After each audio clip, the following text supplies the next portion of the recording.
Posted by you/dependent_pause_. Hello and thank you in advance for your creativity and time. I'm living in hell right now and need ideas. My son just turned 18 and is disabled. He needs and takes multiple medications and requires support at school. He does well in some settings and is on track to graduate and pursue trade school, with support, and we're so proud of him. He is extremely impressionable, a little socially awkward, and desperate for friends.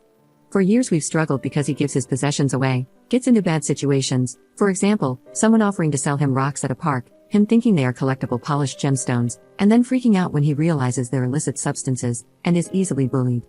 He will do anything to be liked, which breaks my heart. We're working on it in therapy, with trusted adults, etc. The grown man, this guy is 28 years old. Let's call him Quentin. He's frequently homeless, often sleeping in a tent in parks or getting a voucher from our city to stay in a motel. He has 2 pit bulls, not spayed or neutered, that he leaves in the tent or motel room when he works at a fast food job. I actually have compassion for him and his animals, if he had nothing to do with my son. It started with him asking my son to watch his dogs in the park while he worked. My son is so thrilled to have a friend and be helpful, and he does love animals. So he will spend 8+ hours a day or night, alone in a park, watching these dogs. He even asks if he can take dog food, toys, and blankets from our house for Quentin's dogs. He does it whether we say yes or no. Months ago, we would say yes because I appreciate that my son wants to help these dogs.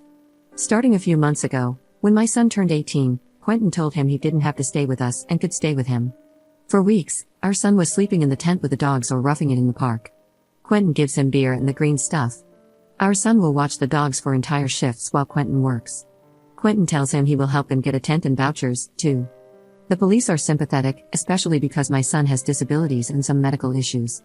But he is 18. The school is supportive, but he's almost ready to graduate, and again, he's 18. We had not ever pursued medical conservatorship or anything like that because, before now, many things were going right, and we don't take lightly the idea of removing civil liberties from another young adult. In the past week, Quentin got another room at the motel. He messaged my son to come stay with him, and he did.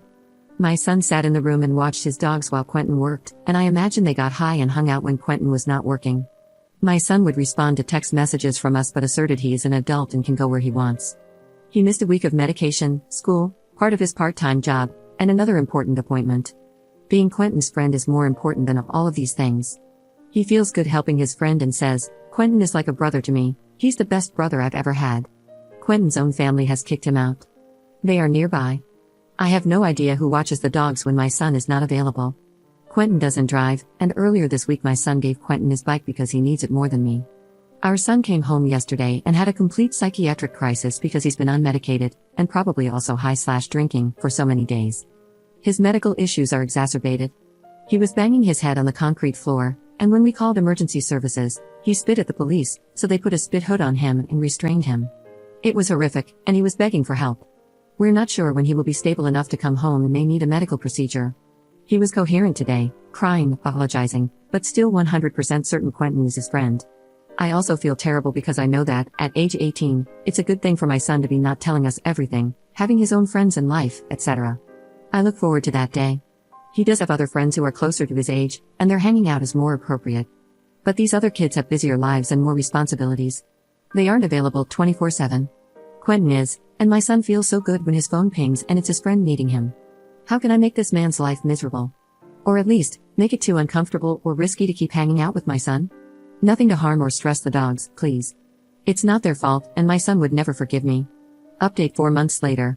A few months ago, I came here asking for tips to help get a man named Quentin out of my son's life.